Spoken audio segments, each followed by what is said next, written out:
Okay.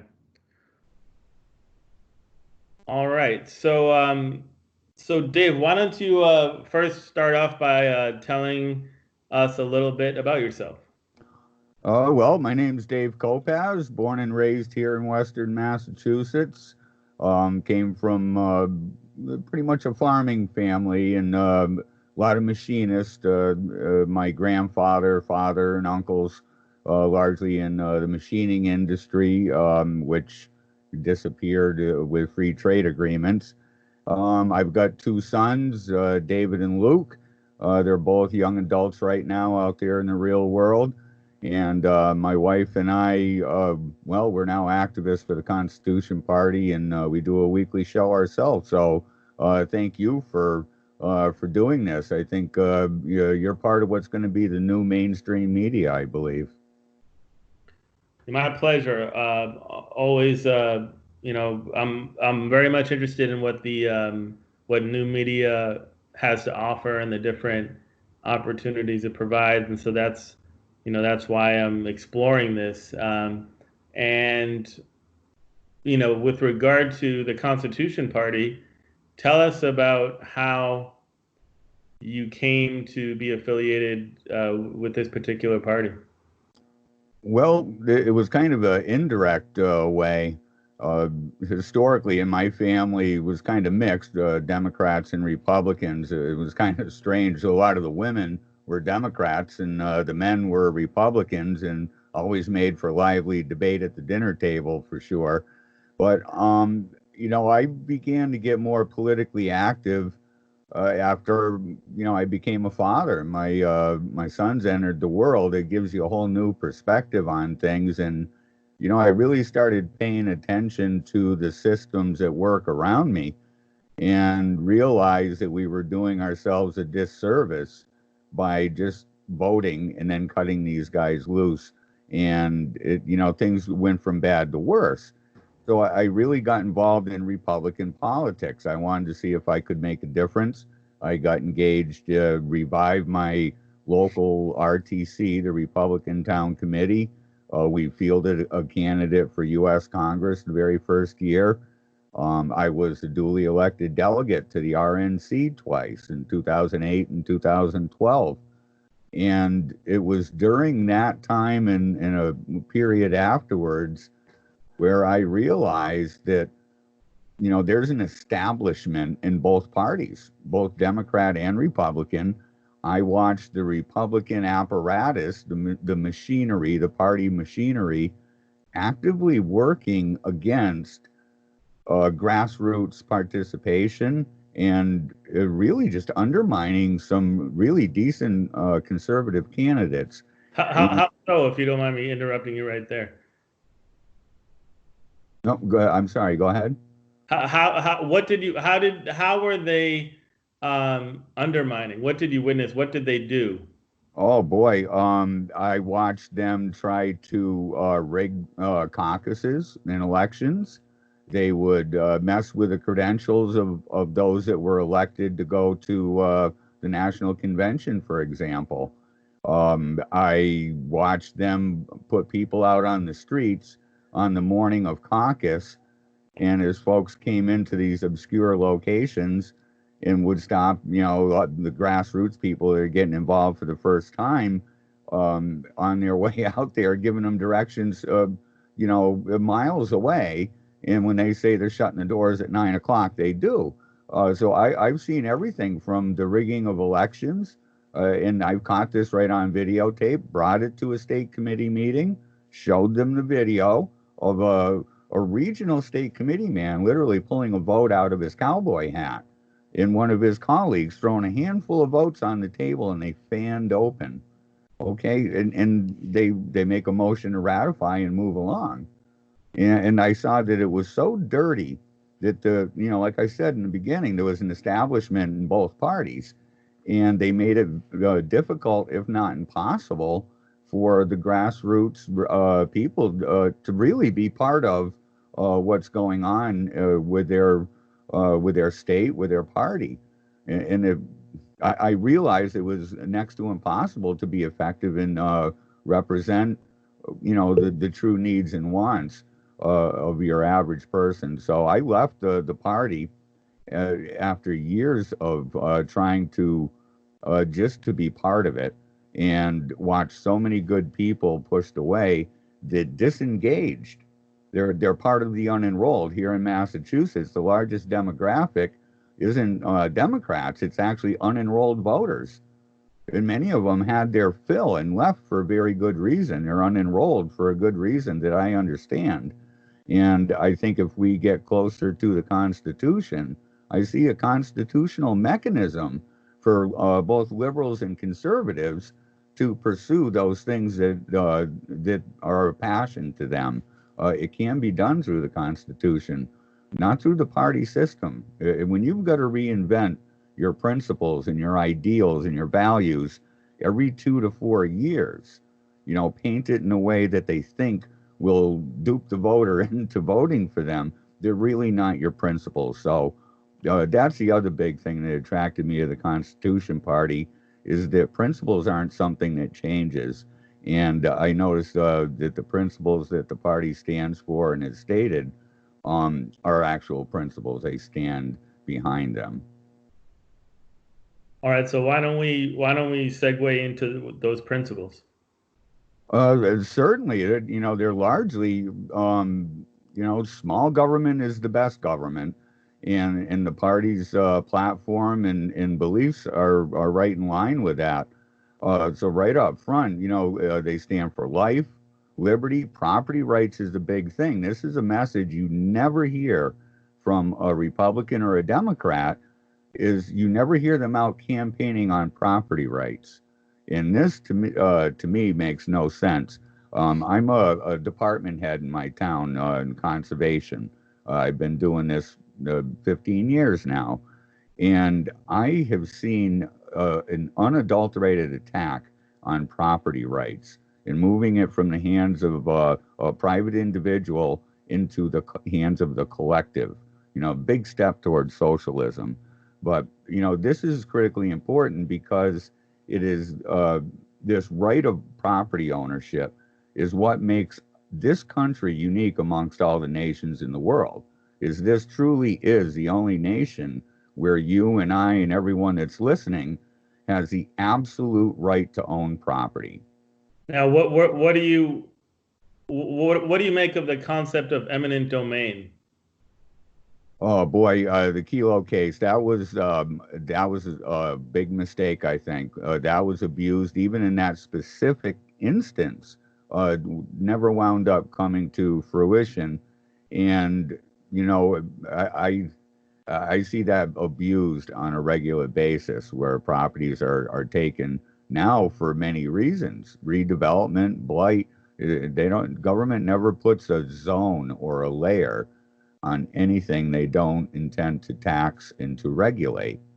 So in mixing the two, the planners, modern day planners, is they lay a redevelopment zone or a blight zone, and it comes, your property happens to be in the way of what their initiative is.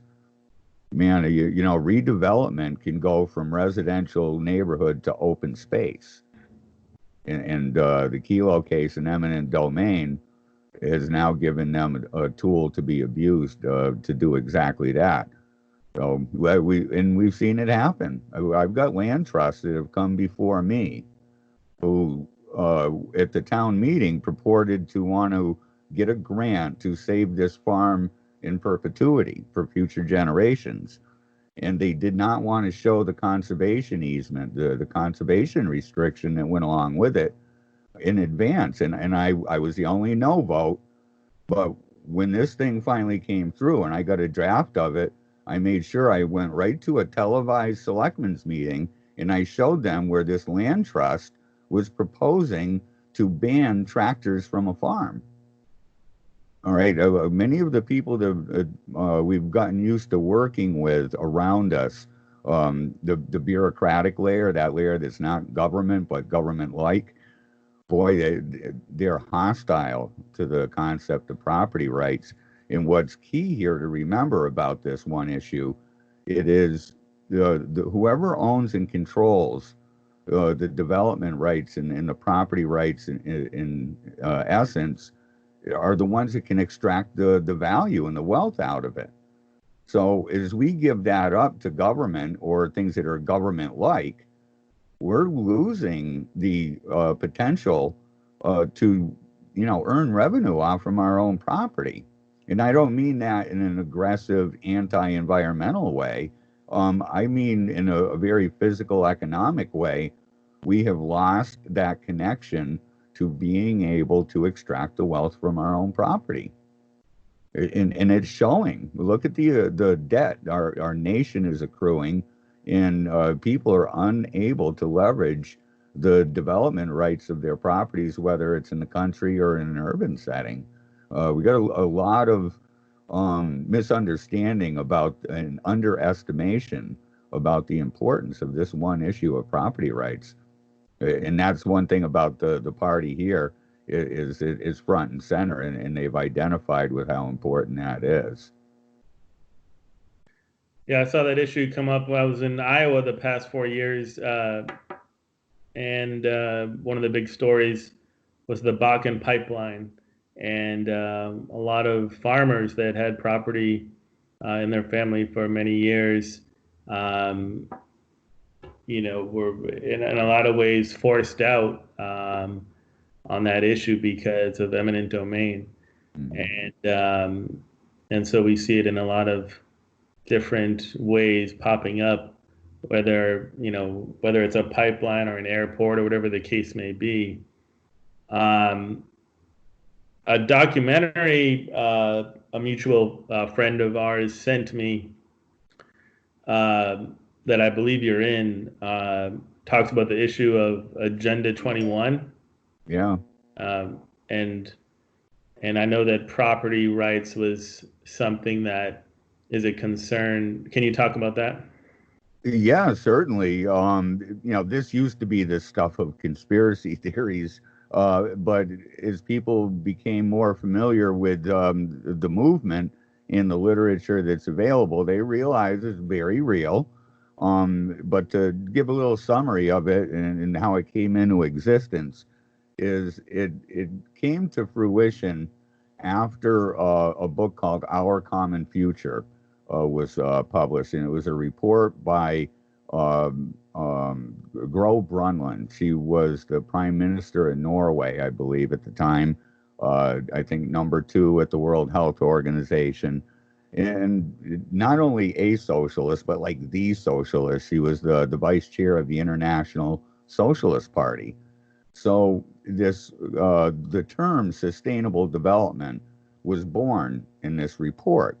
And in 1992, the UN Earth Summit took place, and Agenda 21 and the whole rewilding concept was brought to light. And in 92, George Bush signed it into soft law. So it could be taken a la carte style off from the shelf and incorporated domestically. It wasn't a treaty, so it wouldn't see scrutiny by the Senate. It was soft law. And in 93, President Bill Clinton created the first President's Council on Sustainable Development. And this council, another bureaucracy, and it's important we understand what's government and what's not. This is just a board, a bureaucratic board. They were tasked with harmonizing, domesticating the provisions of UN Agenda 21 into the planning community here in the United States. And there was a multi-million-dollar grant given to the APA, the American Planning Association. And with that grant money, they had to incorporate a regional plan in every county in the United States. So here in Massachusetts, the way that materialized is at the same time they were doing that, we had a lot of pressure on the county government, how corrupt it was, how expensive it was, and we literally dissolved county government in Massachusetts. I believe 8 of the 14 counties are completely dissolved. There's a few that have the window dressing of a county out in the South Shore area around Boston, but central and western Mass, our counties were dissolved. The county sheriffs were tucked underneath the governor. It was like a cabinet level under the governor rather than being a standalone, the supreme law enforcement officer in the county. They're now working underneath the administration, which shouldn't be happening. And all of those people that were clamoring to tear apart county government, which is an actual constitutional layer of government, turned around almost immediately and said, boy, wouldn't it be cost effective and efficient if we kind of had a regional entity? So they just had one. Rather than fixing it and prosecuting the corruption, they did away with it because, it was a constitutional layer. And in its place, see, there's no vacuums in politics. And this is a good example of that.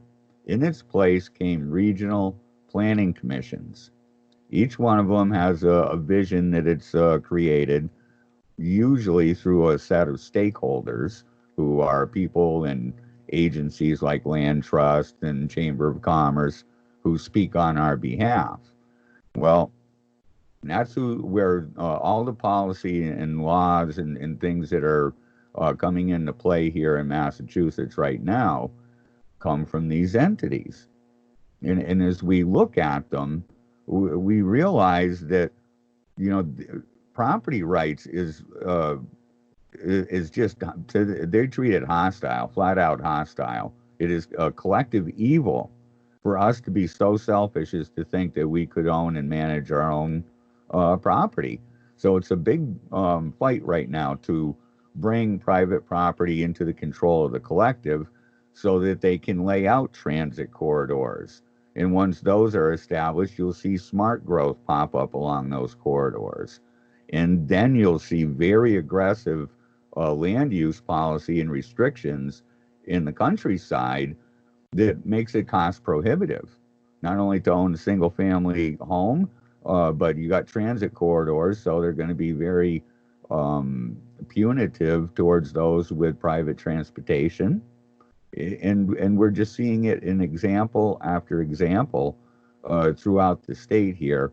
And Agenda 21 has actually been referenced. And for those that think it's purely a Democrat thing that's being pushed, I would remind people that the former general counsel for the Mass GOP was someone I call Vinny the Watermelon DeVito. He's green on the outside and commie red in the middle. Now, he was the general counsel for Mass GOP. He's behind Baker, Scott Brown, and he was also an attorney. He was an attorney and a senior partner at a place called Bowditch and Dewey. Their main purpose was to sue municipalities that weren't green enough. Well, I happened to track down a 2010 grant application to HUD, another very big bureaucratic entity that gets many millions and billions of dollars every year, specifically calling out Agenda 21 as that landmark planning document, which was going to be one of the main sources that they leverage. And at the time, this grant money was to go into rolling out this big sustainable development effort and green community effort in social media. So this is not limited to just one party or the other. This is the establishment of both parties are pushing this, and it is a very top-down, almost fascist relationship between government and businesses. Is that our economy, they're attempting to engineer it, okay, from the top down, and that is not the way capitalism works and freedom and liberty in this country. The real economic motor, the power of the American economy and capitalism comes from the entrepreneur and the regular people out there that just, regular people do extraordinary things all the time in contributions to technology and what have you. This is stifling to that. And it's all engineered. You see them talk about preferred developers. Well, these are all developers that have pledged to be green, collect all these certifications, and they're the ones that are going to be allowed to work on all these public jobs. So as every municipality has road work, my town right now, for decades, we've been struggling for parking space for the businesses we have in town. They do a lot of lip service about revitalizing our businesses. Yet we cannot get a grant money to fix our infrastructure, the water lines under Main Street, resurfacing of Main Street, unless we put in a bike lane. There's no bicycles that go through town. I've challenged all my selectmen. I'll bring up a couple lawn chairs. I will count all the bicycles that go through town, and you count all the people that are engaging in commerce on this street. The number of residents coming in to shop at these stores, and you count them and tell me where, as a public servant, how best will you serve your public? By putting a bike lane in and eating up parking spots for bicycles that don't exist? They don't have an answer for this, and it's because they're held hostage by the grant money. All the strings attached, we're going to do what they want, whether we like it or not. That has to change. We got to get rid of this regional stuff. Regionalization is an essential component of communism, and we're moving in that direction. We need to take back local control, understand that private property owners have the vested interest in the best management of their property, and not go in this direction of regionalization and collectivizing our rights. Collectivism and freedom and liberty are not compatible. Now, what do you say to someone who says, well, you're with the Constitution Party and, eminent domain is constitutional? I think we got to get government favoritism and a lot of these lawyers out of the way. I think this is something that would handle itself. You mentioned pipelines earlier. Every property owner has their conditions and has their price. How much is that piece of property or an easement on that piece of property worth to the company that owns the gas lines? That is going to have a value to it.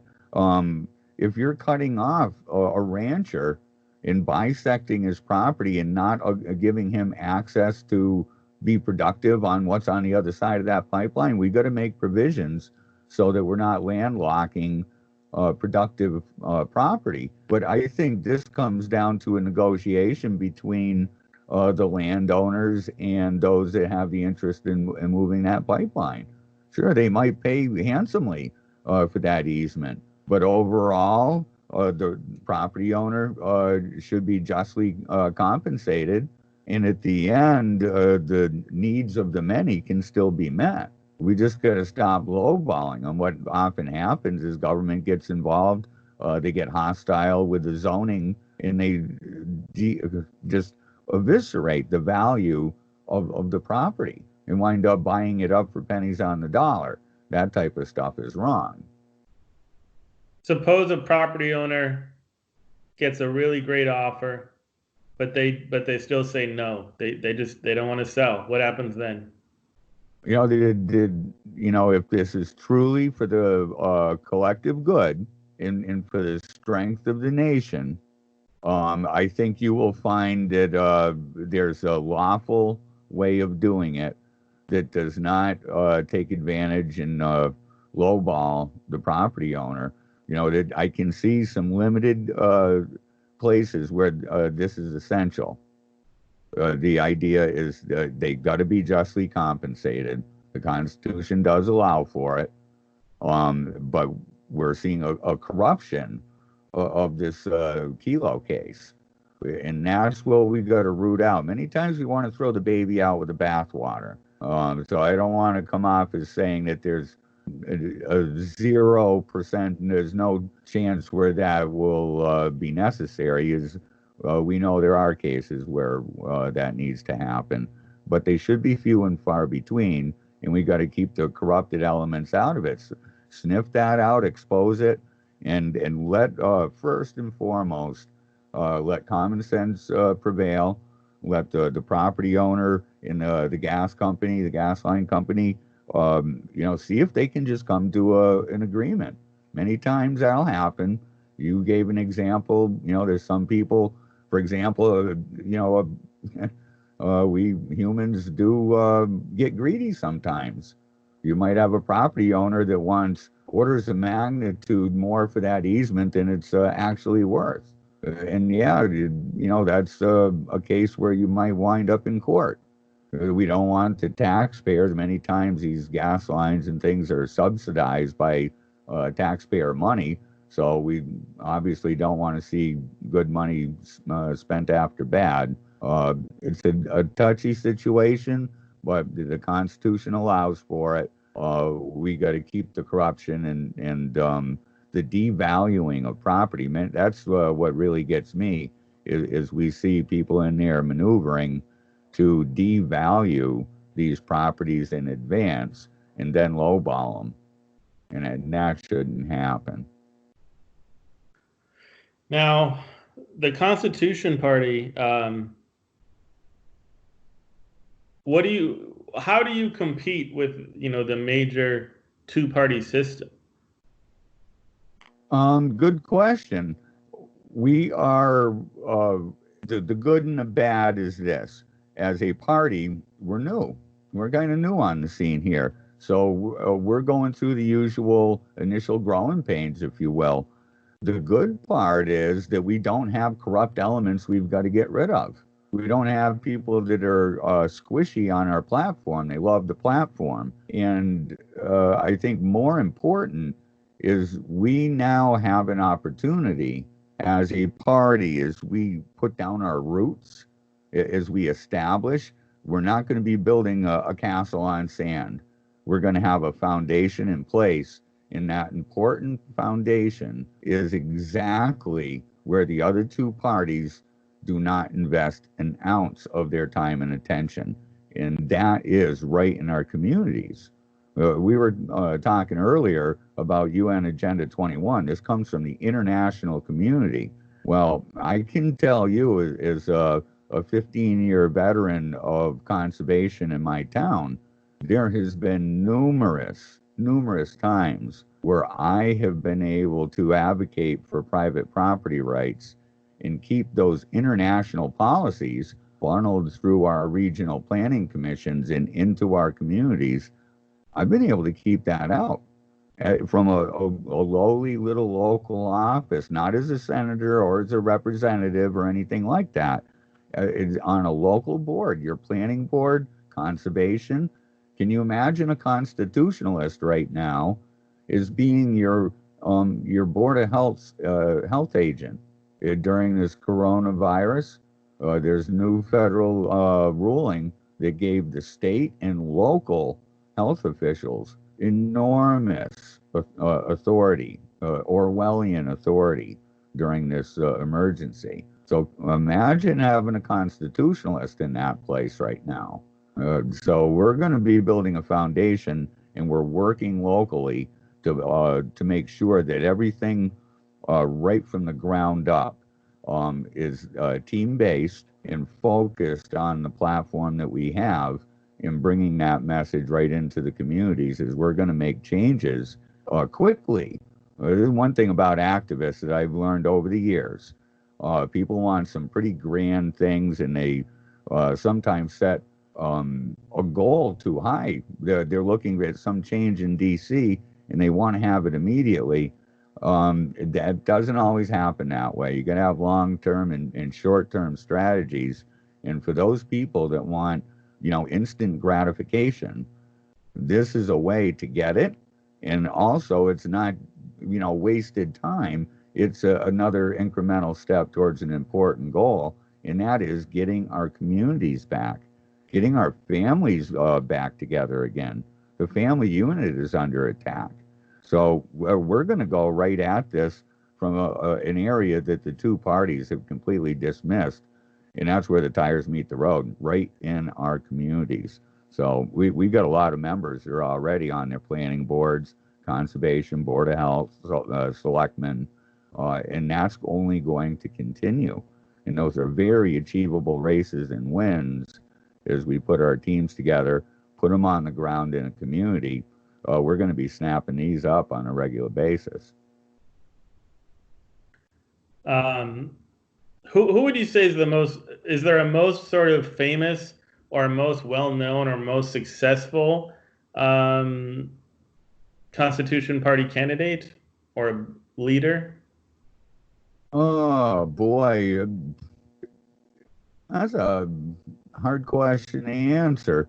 I look at a lot of the activists in the party is all leaders in and of themselves. It seems those that I've worked with don't need a lot of hand holding.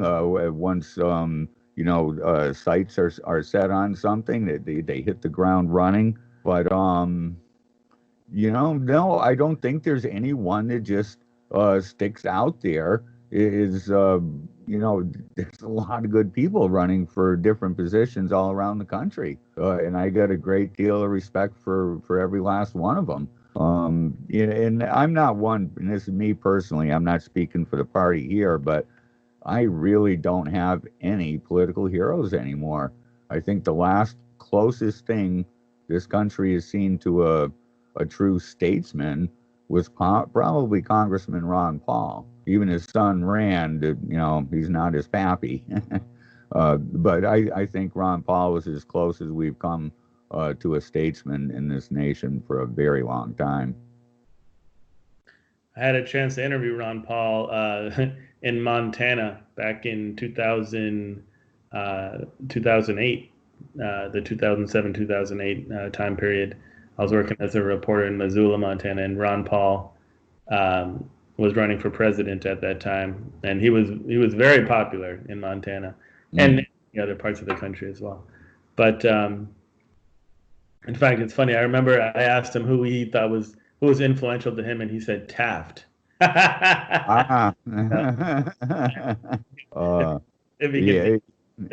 he's an amazing man. I've met him a couple of times. He came out to a convention to speak that I was at one time, and I was down at the snack bar getting a late night snack, and I saw the door open, and probably about 5, 6 men came in suits, and I thought it was just other delegates, and I just kind of filed in behind them, and the last guy held the elevator door, and I walk in, and there I was face to face with Ron Paul. And it was like, it was 1 o'clock in the morning, maybe.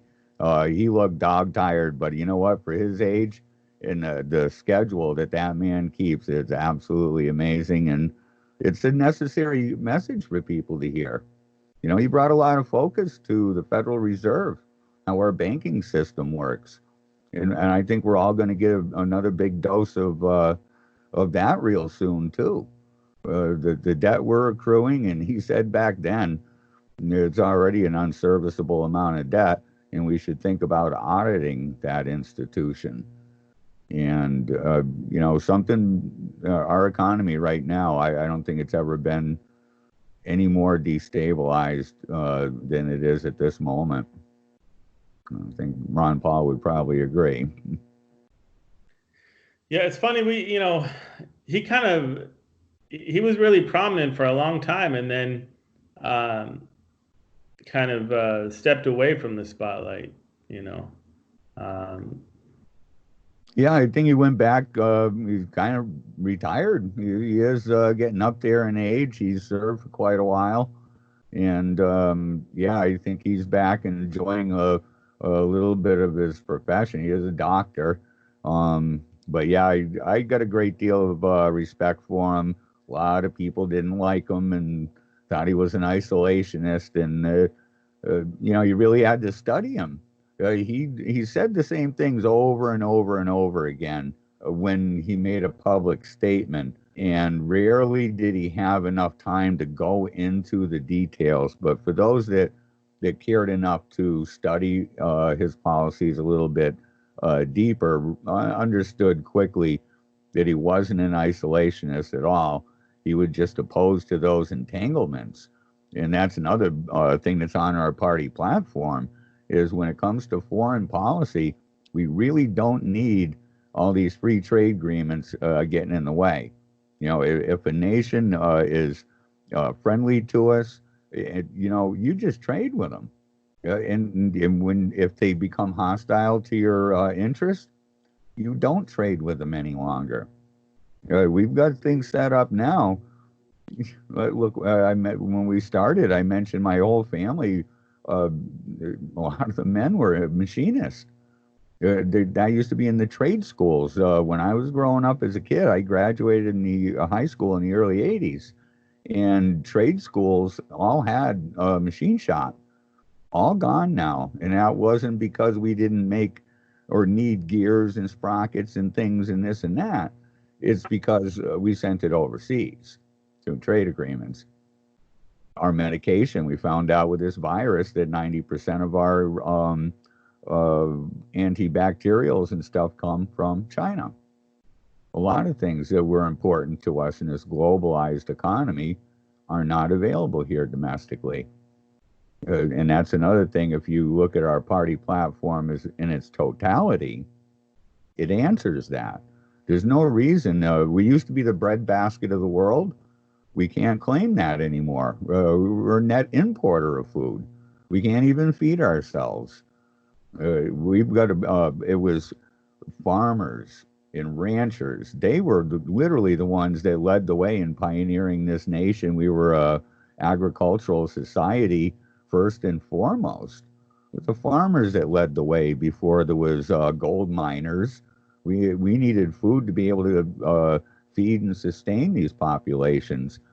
And man, I'll tell you, wouldn't that be a sense of security to actually drive by your food locally, to know that we in Massachusetts and those in Idaho and wherever you were, that we were sustainable as a state in those things that we needed. Water, food, among the most important.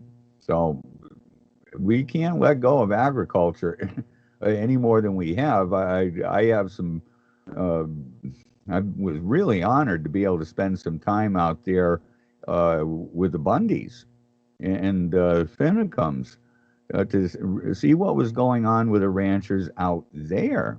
That was right in the spotlight here not too long ago. Well, I didn't like what I saw. I went down with a critical eye. I literally helped Jeanette Finnecum. My wife and I went down kind of a patriot honeymoon type of thing. We had just gotten married, and we were invited down. We actually stayed in the Finnecum home. We spent half our time at the federal courthouse when the Bundys were on trial. But we went out into the desert on horseback, wrangling up their cattle. And me having a degree in the environmental sciences and studying plant and soil at UMass Amherst, I wanted to go there and see the environment. I heard the government side that the cattle were destroying the rangeland. Agenda 21 and its biodiversity assessment report said that the cattle artificially compact the soil, you see.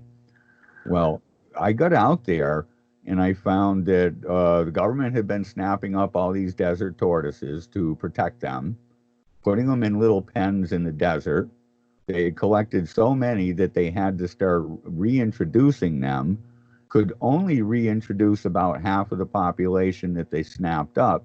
So guess what the government did to the other half? Euthanized them. So the very thing, this endangered desert tortoise that they wanted to protect, they literally put it in a pen and then euthanized it.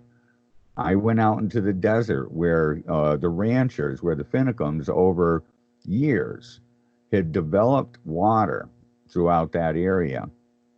Every single place that human beings developed the water resources, I looked and I saw everything from the hooves of mule deer down to the bellies of little slithering things in the mud. The plant and animal life in number and diversity was increased only where human intervention was. Again, the ranchers, this is where their livelihood comes from. as they extract the wealth. I know that sounds very cold and hard, but everyone's got to make a living. And in this case, these people were making their living feeding America.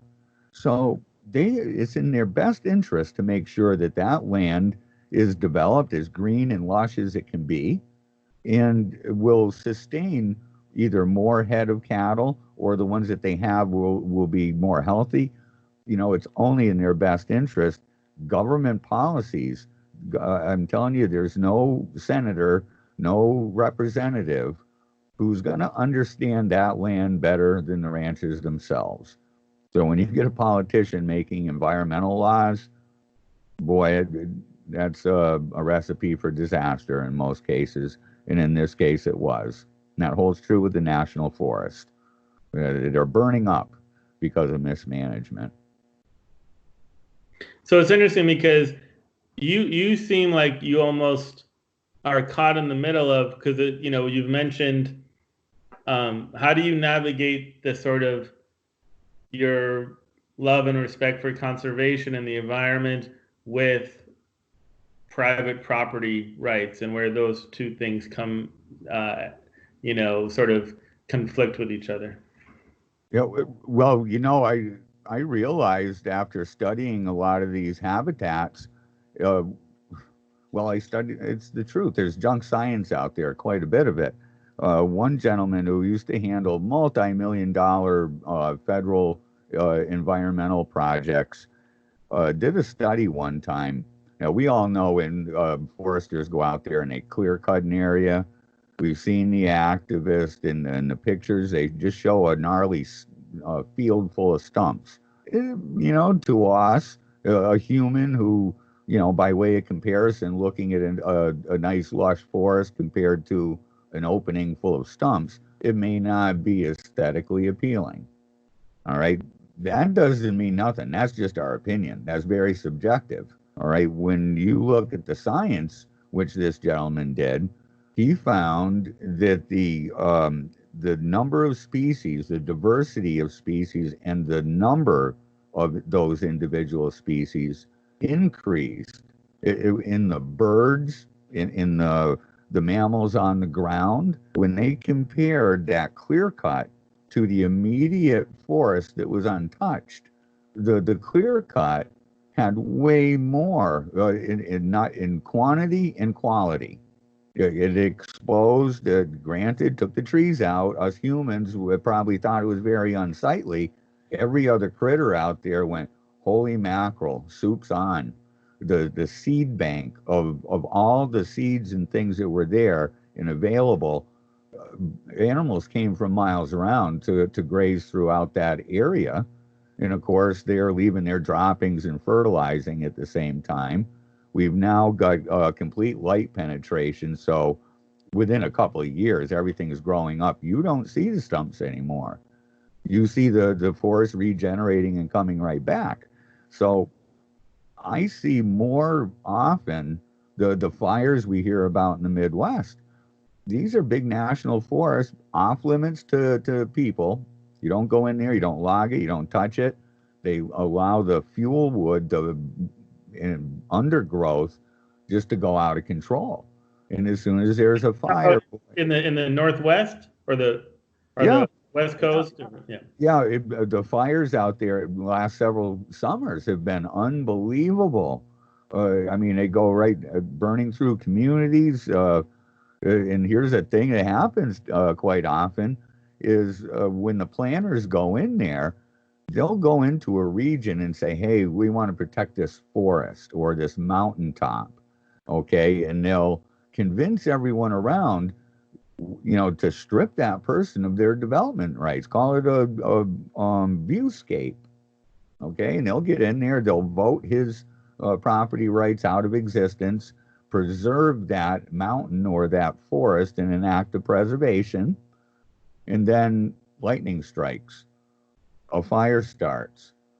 All right. They use this for sprawl or, same concept. But now imagine a boundary around this and it's protected.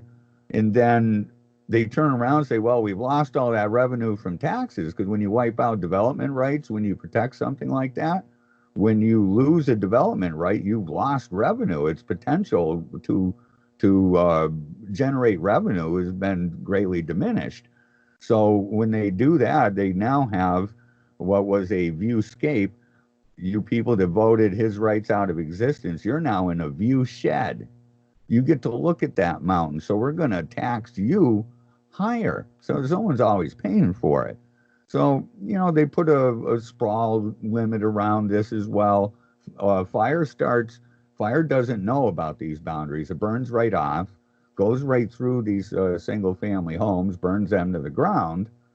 And when they go into their town hall and say, well, I want to rebuild. And they say, well, that'd be great, but you're now in a zone that does not allow new single family homes. You can see how their zeal for preservation comes around to bite them in the behind when all of a sudden they're living under one of their own policies that has determined that they themselves and their home are not sustainable in that area. So a lot of problems with government intervention. Endangered Species Act on the surface sounds kind of nice. There are things that man has done that has endangered, sometimes the very existence of a species. But when they apply it, it's to the extreme. We're now looking at applications that I see right in my town and in my area where the Endangered Species Act comes into play. You have situations where government force is being used to regulate to the benefit of one species to the complete detriment of all others. Can you give me an example? Yeah, the worm snake. There's several places in the Worcester area, and what they'll do is once they found one of these rare things, they look at the habitat they found it in. So they'll use things like soil surveys. There's a published soil survey for every inch of Massachusetts. And they'll say, well, they're in sandy soils, like in a cane terrace, it's called. They then just go out and find habitats that match that and say, this is where you might find a worm snake. Here's another possibility. And I try to tell the environmentalists this all the time. We might have to put our big girl panties on here. Is that, the strength of an environment is not in its concrete boundaries and keeping everything exactly rigid and the same. It's the shifting and the movement and the diversity. Like farmers never plant corn year after year after year after year. They always switch it up and diversify it, because you will eventually create a system that disease will come right through and wipe it out. You've depleted a primary nutrient or something like that. So, we gotta look at the places where government has intervened. And with that worm snake, for example, sometimes things just go extinct. Is their boundaries and the environments are moving. It is moving and going to favor, certain things over others. And things have been going extinct forever. Even, before us, things were going extinct, and they will into the future. Climate change. Our government actually is purporting that it wants to stop our climate from changing. That's bothersome. There's something that's been going on for many years, and they'll politicize, monetize this, and we will lose our rights. And the real concern will not be addressed. Now, I want to circle back. That's obviously a big subject. We could do a whole hour on that, but I want to circle back to something you said with regard to trade agreements. Someone might say, well, look, you mentioned socialism, you've mentioned communism. Look, that's free market capitalism. If a product can be made cheaper in another country, that's capitalism. Yeah, but all things being equal, what we're finding out Well, the Food Safety Enhancement Act a few years ago, that was foisted on us. That came from Rosa DeLauro down in Connecticut. Her husband is a political consultant from Monsanto, so we got a pretty good idea where the incentive in the meat of this bill came from. But it really did a number on farmers of all kinds, mostly the little guys.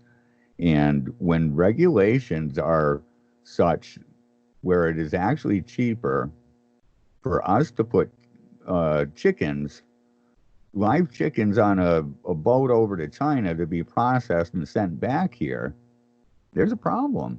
There's things in the way. I mean, people will buy whatever is of the same or superior quality for a less price. It shouldn't cost less to get chicken from China. We got regulations that are standing in the way and have,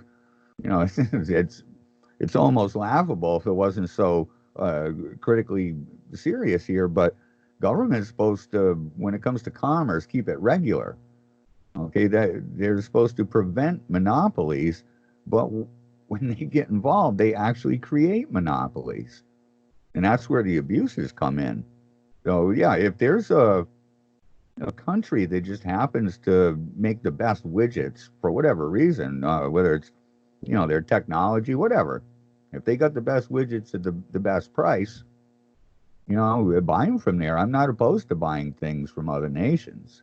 I just don't think that there should be a free trade agreement and burdensome layers and layers of regulation to incentivize one over another. Government should not be picking and choosing winners and losers. So, and do you feel that way with regard to ethanol, with regard to any tax break or subsidy? Well, if you look at ethanol, you'll find that was a big smokescreen. That we're actually, from an economic, if you just want to look at the economics of it, we've now got miles and miles and miles of fields being corn being grown in to go into this 10% ethanol thing just to meet a prerequisite for subsidizing. It'd be greater economic benefit if that was put into food production. When they put ethanol in the gasoline, everyone who had a chainsaw, a weed whacker, a backpack blower, anything like that, the next year they were out there replacing all the O-rings. When you look now at how these vehicles are, you ever tore a motor apart before and looked at one that has run ethanol versus one that hasn't? There's an old kind of hillbilly prepper way to wash all that nastiness out of gasoline, and a lot of us in the country here do that and burn just the regular gas like it was. And when you take your motor apart and you look at the cylinders, they're polished and nice and clean. When you have ethanol in there, this is why we burn through things. Why, you think a motor in one of a chainsaw or this, that, or the other would, be there for the life of the tool. Not necessarily. So subsidizing for that, if it pans out, if the information supports it, here it doesn't. They're doing it trying to, give the window dressing of trying to be energy independent and energy smart, and it's just not working. Like recycling. I tell people, years ago I said this. We're told we got to separate. Remember, we used to have to separate green glass from amber, from clear, and it couldn't be broken. And we'd separate it and put it out at the street, and the trash truck would come, throw it all in the back, and it would all go in the back and shatter. Well, they stopped doing that now, so at least we're not burdened with separating it. But guess where those things go? All right, one of my jobs, I was a health agent in a neighboring town that had a landfill. And my job was to make sure they were operating within their disposal permit. And they come in, these trucks, they'll pull into a big metal building. They will close the door, and then they'll dump all this glass onto the floor. And this great big skidder thing with these big tires runs over it and crushes them all up, scoops it up, puts it into another truck, and they drive it out and dump it in the landfill. Now, I've asked the largest paving company here in the area, had the owner in my office one day, and I asked him, I said, why isn't it that, I see the glass in the road as I'm going down all the new roadways now, that you're, obviously recycling glass right into the asphalt. So why isn't that done more and, everywhere with, to deal with all the recycled glass? And he started laughing right in my face. And he said, Dave, if we repaved every square foot of asphalt in this country once a year, you would not be able to use up that glass. So why are we doing that? Why are we not reusing that? Remember back in the day, the milkman used to show up and he'd put a full bottle of milk on your stoop and you pick up an empty one? How many jobs would be created if we pulled in our bottles locally into a plant where they were sterilized and reused? These are jobs. You don't have to truck glass all over the place. Put it in a landfill that, our great-great-grandkids are going to have to deal with. A lot of this environmentalism is completely phony. It is window dressing. It infuriates me because I am an environmentalist. I'm one of those kids that grew up, catching tadpoles in the swamp and feeding the skeeters my whole young adult life. I've got a very close and legitimate connection to the environment, and it infuriates me to see government policy that purports to be a benefit to those things that often is detrimental. Recycling is bogus. This whole talk about energy. We got very smart people out there who know how to create turbines. Why every community, I think, has a river that runs through it. Why are we not lining our rivers and streams with turbines? I mean, we could be deriving power anywhere right now. If I were to go down, I got a river. That's going on in the Midwest in Iowa, I will say. In fact, yeah, there's a lot of different projects underway in that regard in Iowa. I only say that because I just spent 4 years there. But, Mid-American Energy and now you run into some issues similarly to the Bakken pipeline where there are people that don't want, a wind farm in their, near their homes and for all different sorts of reasons. And so then you run into that issue too. Private property rights versus, alternative sources of energy and so on and so forth. But yeah, we're dealing with that here. We got a lot of solar projects coming through local governments here in Massachusetts, as you probably know. And I have to constantly set the stage at our public meetings. Is they're the most well attended. There's usually 50, 75 people that come in, and their main argument is, oh my God, you're going to kill everything. And I don't want to look at that. I don't want to see it.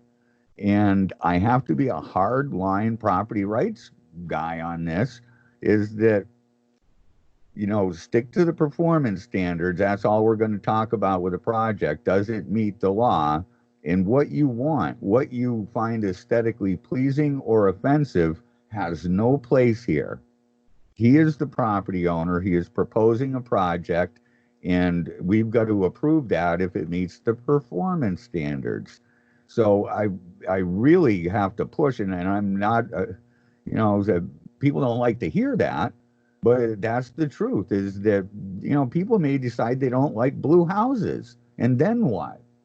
We can't be regulating onto others what they do on their property based on aesthetics and things that are subjective. And my general rule of thumb is if you don't cause harm, injury, or loss to life, liberty, or property, it is none of government's business. So, and they often can't say how that's going to, impact them. So yeah, it is unsightly, but the potential was always there for them to purchase that property. It seems cold, but if you're going to recognize property rights and constitutional rights, you got to do it all the time.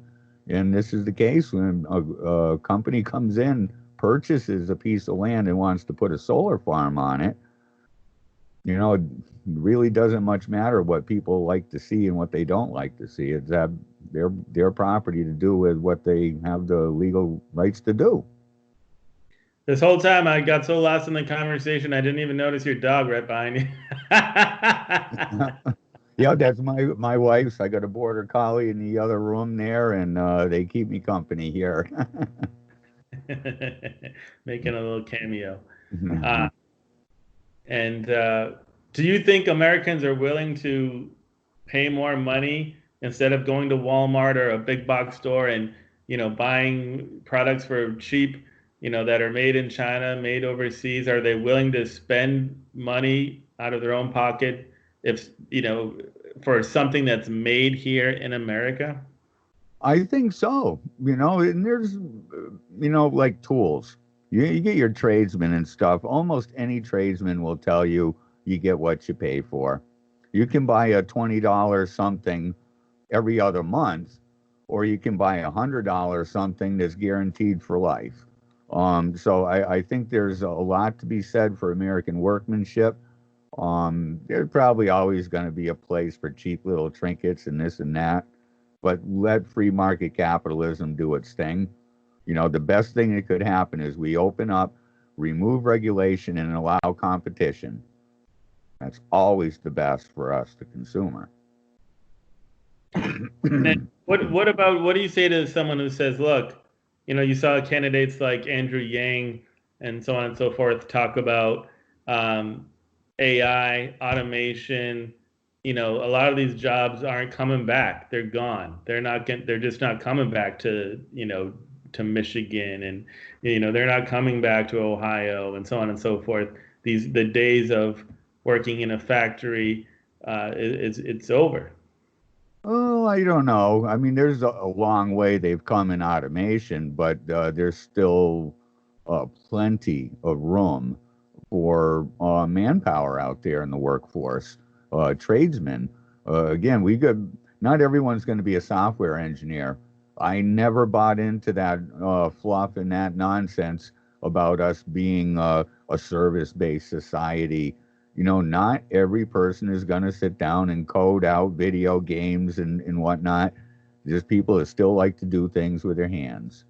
And that's where government got in the way. And as they try to make everything green, they're cutting out so many of those mom and pops and small businesses out there that just can't afford to go on and do the extra classes and certifications and bonding and this, that, and the other. They're literally engineering the workforce and the economy by pricing them out of it. So we got to go back to trades, the trades, electricians, plumbers. Those things are always going to be in demand. There will always be technology, and it's gotten to the point of being scary. Our TVs now watch us back. So there's going to be automation out there, and sure, that's going to suck up a few jobs, but there's room for us to shift back to a more labor-based agriculture again. We have so much food is coming in the form of processed food overseas. That is an abomination to me. How many jobs would be created? Okay, these kids there ain't going to quite make it as a software engineer. Maybe they'll make it in an agricultural based. And what great things might come as we add, traditional agriculture with modern technology, real science. Get rid of the junk science. Where's the real science in the bright minds of today? How do you bring traditional agriculture into modern day? Sustainable. I'm not against being sustainable. I'm just against sustainable development as it's been defined for us. We haven't even explored that. What if?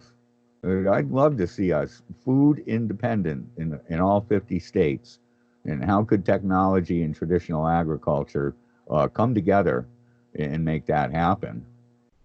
Well, I mean, I know certainly in some of the reporting I've done, even in Iowa, getting out there with folks and getting up in the tractor and getting up in the different farm equipment and seeing, and even in South Texas, seeing just how much technology already is playing a role, Mhm. and how a lot of it, and I've had farmers, talk to me about how different it was when they began and what it's like now, and how much technology is just does most of the work, and so that is interesting. But it's also interesting that you look at a place like Iowa. I mean, all the soybeans and the pork, and that's why Trump has been negotiating this deal with China, because they buy a lot of our products, they buy a lot of our agricultural products. And so now, obviously, that was before COVID-19, and I don't know what role that all is going to play in that trade deal. And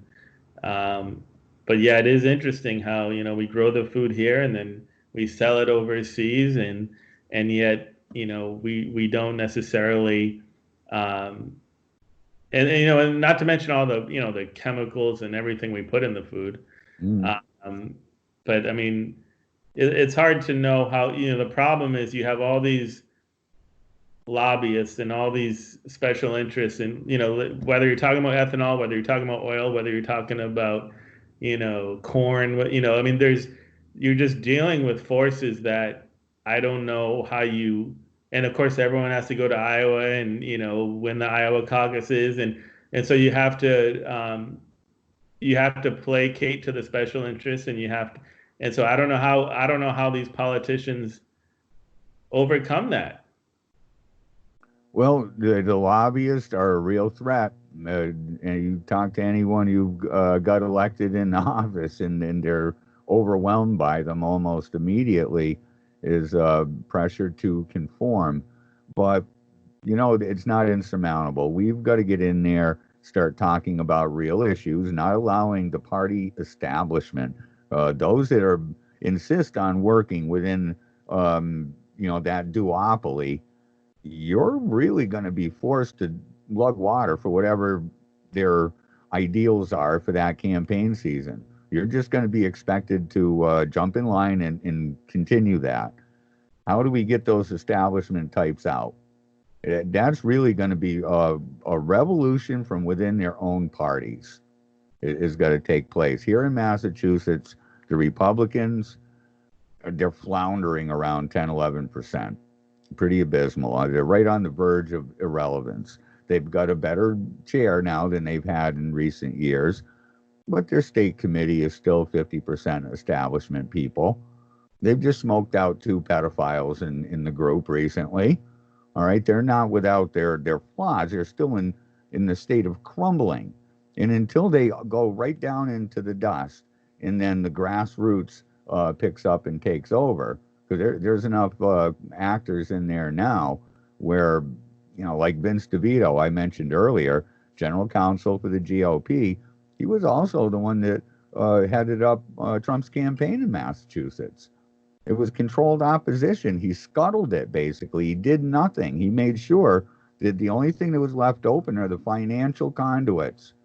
So as money was coming in and donations were coming in, it wasn't going to scheduling and putting on Trump events to try to get them better numbers en masse. It went into the efforts to fortify their establishment, to keep people on the state committee, to keep their rhino Republicans in office. So, yeah, the two parties, short of a revolution of their grassroots base, are just going to lumber along in what they're doing. Well, and for those that have been kicked to the curb over decades, those are the ones I'm going after in the Constitution Party. Yeah, and they're great activists too. A moment ago, I said tractor. I meant to say combine. Just mental note just went off. Getting up in the combine. But it's interesting. Massachusetts. It always seems like it has or oftentimes a Republican governor, and yet everyone else is Democrat. Yeah, It yeah. seems like that's the one area where Republicans can win in Massachusetts. Well, I guess it depends how you define Republican. I'm one of those that I was opposed to Charlie Baker's election before he got elected the first time. Yeah, I said he's a phony conservative, and he got elected again. And I'm still saying it to this day. I don't know when Republicans are going to realize that Charlie Baker is a progressive. He really is. And, you know, until they have, like I said, have a revolutionary stance on this and throw out their leadership in the state committee, that's going to be a problem. They've got to take back control. The establishment will never give them a conservative path forward. We got a progressive legislature and a progressive governor. What badge he wears doesn't mean anything. I look at his policies. He just took $8 million and diverted it to Planned Parenthood in the state when Trump said no more federal funding for that. Well, Baker, he kept his promise. He said that if it was federal funding was cut, that he'd give them that money in the state, and they did. They picked all our pockets, $8 million. And I don't know if that's not a progressive policy. I don't know what is. Seems to like gun control. All of the big issues that the progressive left have adopted, our governor's right on board with. So it was interesting, like you look at someone like Mitt Romney. I mean, you wonder to what extent, Mitt Romney, he was governor of Massachusetts and was, uh, whatever label you want to call it, certainly more moderate as opposed to conservative. But then when he ran for and became the Republican nominee for president, then he tried to tack to the right. But you wonder to what extent, someone has to, in order to attain power, for example, a conservative Republican to be elected in office in Massachusetts, if they have to acquiesce and become more liberal as opposed to when they have national ambitions. But, that's not exclusive to Republicans or Democrats or even to Massachusetts. But it is interesting how those regional politics play out. Yeah, yeah. Well, what would be refreshing is to hear candidates like that really start campaigning on messages that matter. All right, our schools are a hot mess. Property rights under attack. Here in Massachusetts, DCF and foster care system needs to be pretty much disassembled, right down to taken right apart and restructured. There's a number of things of real tangible value that actually means something to the voters here. And we got to start hearing candidates that are talking about that stuff. They're just lugging water for their own establishment on both sides. Mitt Romney, he's another one. It wasn't, he didn't surprise a lot of people. Obamacare that we have now started out as Romney care. Let's not forget where that first assault came from. That came from Mitt Romney, and Obama just built onto it.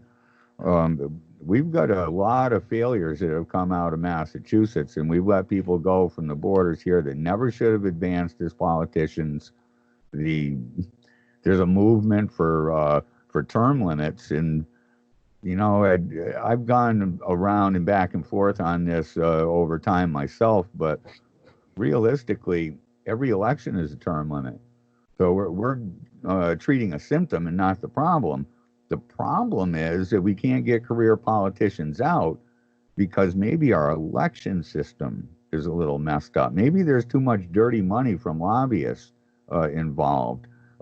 Maybe they're trying to rig the election. Right now, there seems to be a concerted effort to leave the borders open, create a sanctuary within the Commonwealth, to give illegals licenses, to now allow them to vote by mail.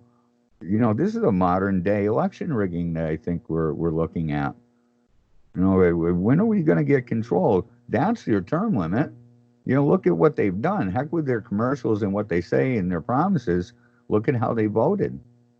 Look at how they spent your money. And that should be their campaign material. And all, again, I'm not for term limits only because every 2 to 4 years is that opportunity. But So don't you think that's not really true? Because you take someone, you could name whoever you want. You could name Ted Kennedy, you could name Strom Thurmond, you could name whoever it is. But people get in office and then they stay there forever, and then they're able to fundraise, and so it's not really a fair election when an incumbent runs against someone new who doesn't have that infrastructure, doesn't have that Rolodex, and doesn't have that money. true. That's where I think there needs to be some sort of a reform that gives an equal playing field for those that rise to candidacy, to be given a platform of equal time. It's about information. So, like Ron Paul, he was always challenged in access to the public because he was many times banned from the debates, regardless of what his polling numbers were. We can't have that. We're going to have candidates who, obviously have the support worthy of them being a candidate in whatever position, House, Senate, whatever. But we need to hear from them all. They need to have equal time, not just a function of how much money they have, and let the message rule the day. Yeah, I see a lot of candidates with great ideas that don't get outside of a room with 30, 40, 50 people. And you're not going to win an election that way. We need transparency, services like you're doing, every outlet possible for them to get their message out. But there should be an equal footing once it gets to the point where you're having debates, things like that. Everyone's got to be included. I know Tulsi Gabbard complained of that as well in this most recent go round. And she was gaining momentum. Yeah, she was probably the least crazy of the whole left pool of candidates that I saw. But she had a message that was more of the common people. She didn't talk like a rigid career politician. She talked more like a normal person, and that is what resonated with people. Ron Paul did that. He didn't talk down to people. He talked to them like a peer. Very true. All right, we could go on forever. It's been a great conversation, great discussion. Is there anything we didn't touch upon or didn't mention that you wanted to talk about? Oh boy, like you said, there's probably a few things we could go on for 2 hours on, but I appreciate the opportunity to be on and talk about these things and reaching out to your listeners. Some important stuff, and thank you for what you do. Absolutely, my pleasure. It's great. Thank you for taking the time, and it's great to hear your point of view and your message. And for people that want to learn more information about the Constitution Party, where should they go? Well, we got a great national website where you can access any of the chairmen from whatever state they happen to be from. So right at constitutionparty.com. All our platform principle statements are right up there, loud and proud for everyone to see. And if you go over to the state map, whatever state you're in, you click on that and you'll be able to find who your regional chairman is, as well as your state chairman. Very good. Thank you, sir. Great talking with you, and hope you have a great Memorial Day weekend. You too as well. Have a blessed day, and thank you again. Thank you very much. Likewise.